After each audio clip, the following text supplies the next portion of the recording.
point, if you're going to use a top roller on a hook, you have to have a fast reflexes in order to pin the hook down first before it pins you. So it's a risky situation, especially if you don't have a strong top roller. But for a strong top roller, it's easy to pin a hook down. So 3, 2, 1, go. So it's like that. That's hindi ko to ganit. Ganit. So it's like that. The guy that I'm facing right now has a strong hook. He really has a strong hook.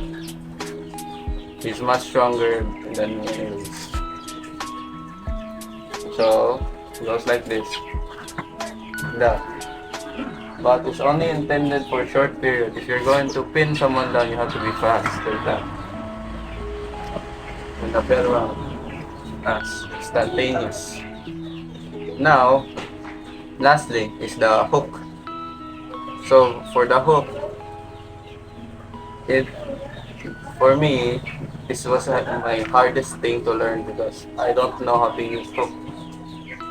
I don't have a strong hook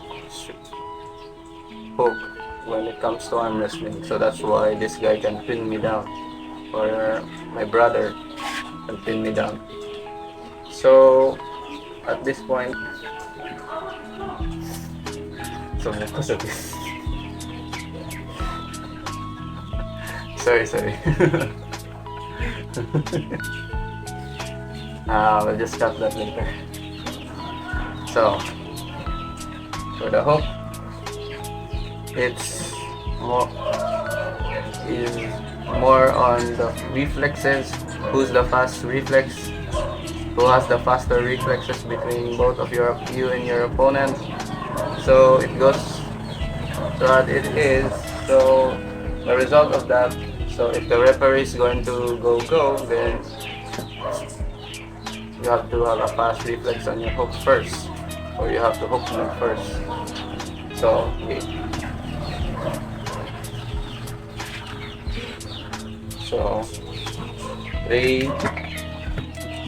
3, 2, 1, go. Like that. See, he has a stronger hook than even that. So now we're going to train ourselves in a more repetitional manner. Tama ba? Repetitional? Yeah, in reps of arm wrestling. Okay. So I'm a lefty, by the way. I'm not right. So 3. Seryoso na niya? 3, 2, 3. Wait lang. Straight sa kanan. 3, 2, 1, go. Nakatapol. Ano yun? Hook to. Okay.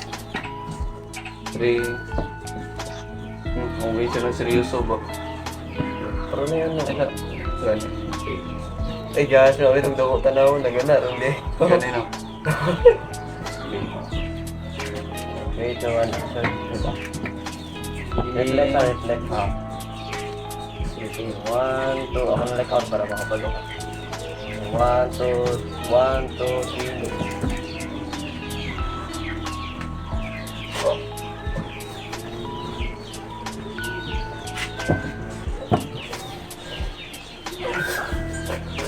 Wala. Lesson learned.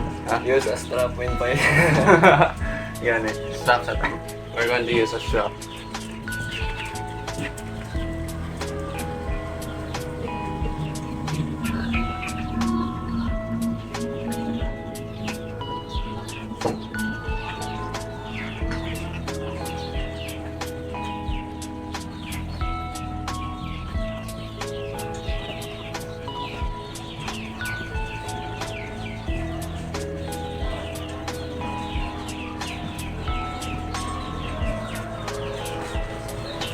So, obviously, no?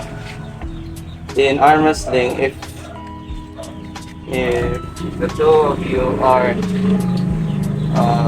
equally as strong and neither of you won't give up, so they're going to use a strap. So okay, on the strap.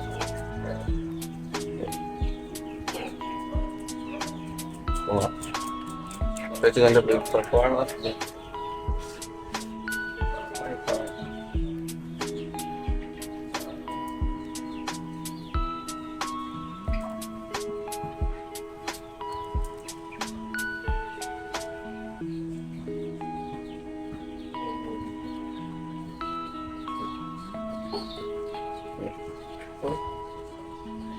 I would have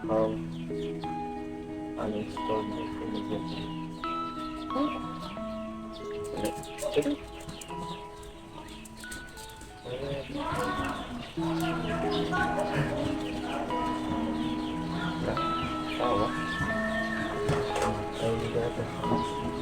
so like this. Yeah, it's strap.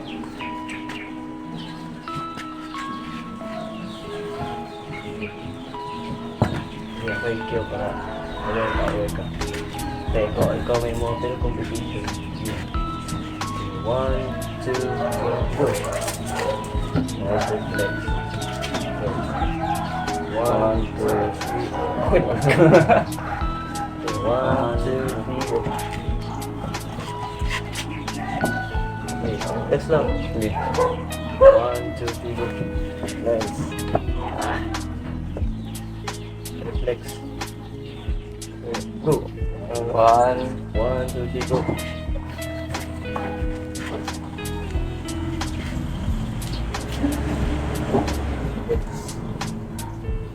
Okay. 1, 2, 3, go. 1, 2, 3, go. Ano ba? Balin-balin na. Lang. Basta ba minawa kong go. 1, 2, 3, go. 1, 2, 3, go. Nice. Nice. Okay. 1, 2, 3, go.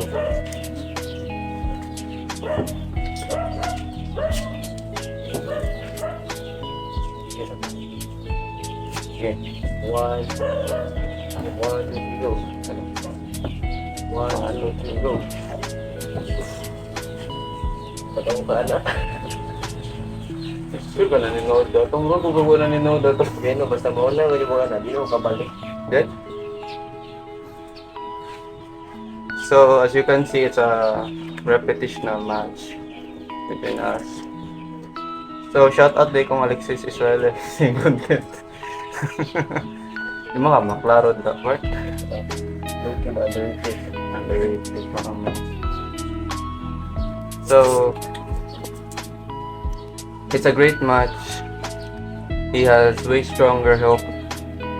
I have reflexes first. So I don't know which one of us wins. It's going to be edited later and determined later in there. So for those who stayed long in this match or in this content, thank you for viewing this video. Stay tuned on the next training session. Road to 60 kg. So what's up guys? For today, we're not going to do any exercise for now. For today, we're going to train arm wrestling content for preparation for the tournament. That's going to come really soon. I don't know when it is, but it's pretty sure it's coming. I hope we're prepared for it. So I'm with my brother. He's going to train me.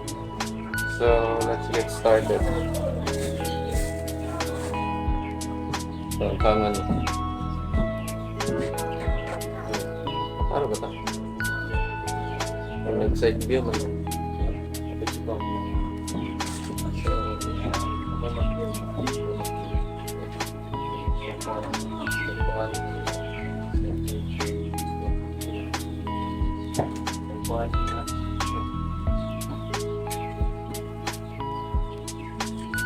Step 1, step 2.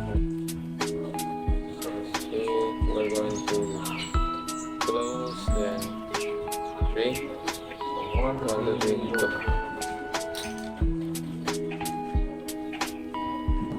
Good. Yeah. 1, 2, 3, go. Right. 1, 2, 3, go.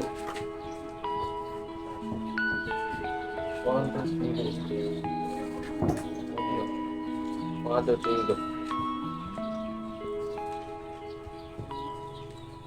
Nice. Okay.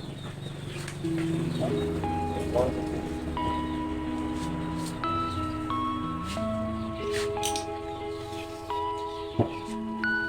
Okay.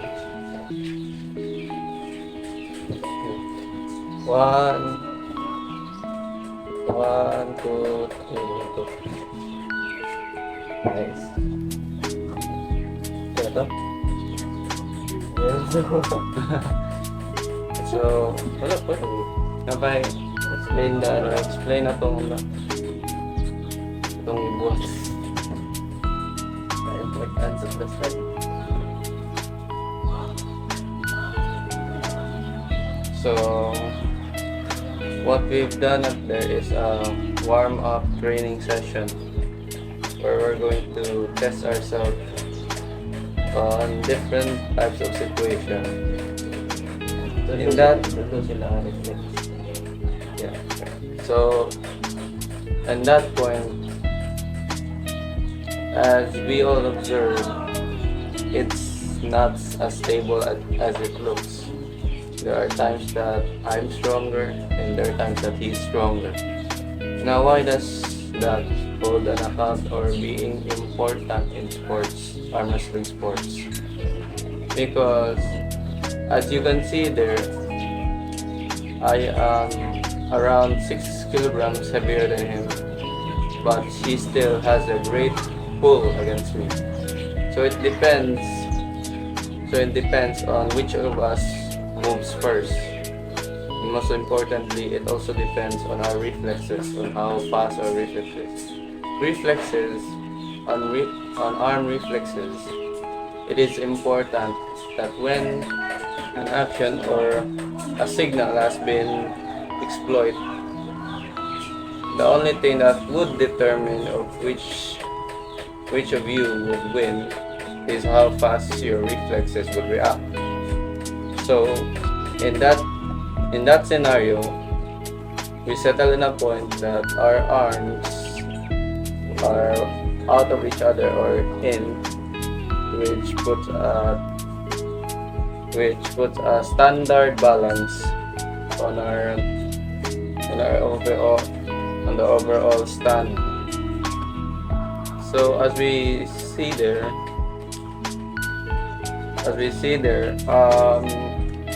there are instances that even though you are heavier than your opponent can still pin you down.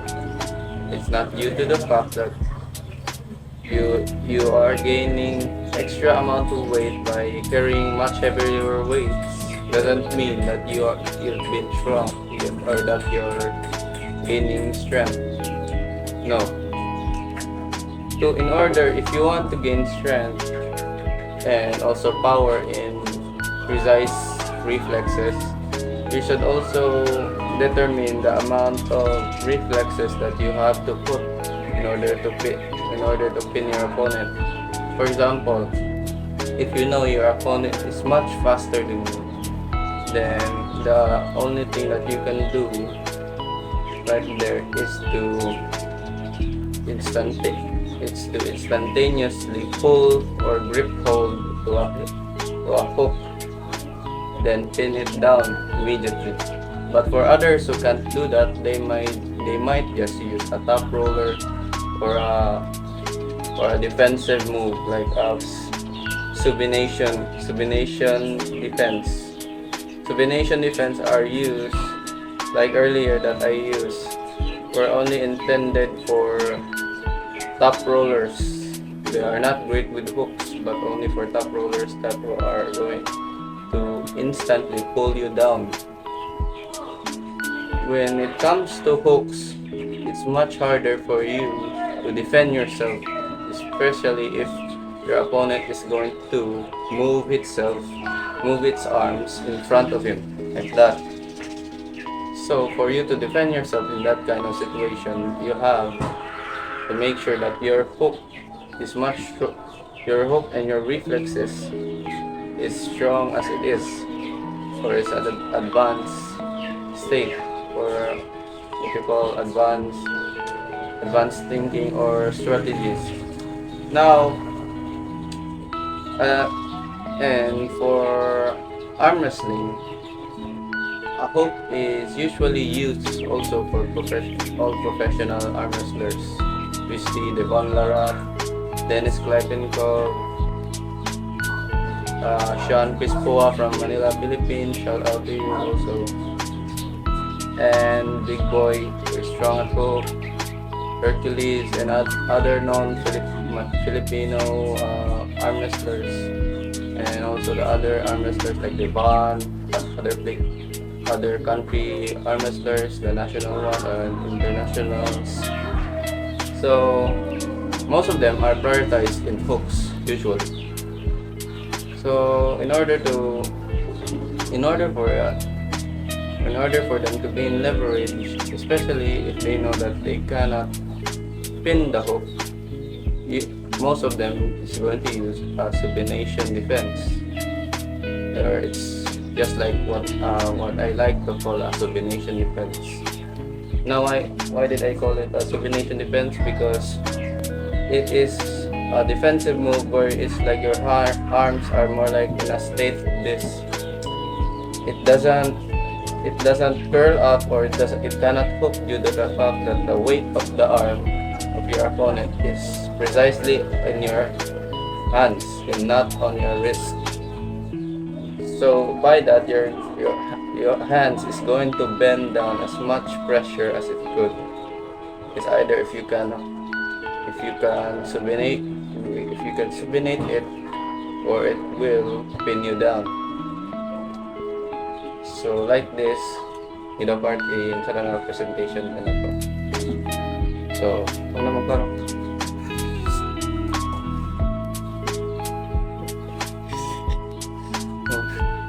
So like this, klaro na ko. Ano maklaro? So like this. So, ikaw meron.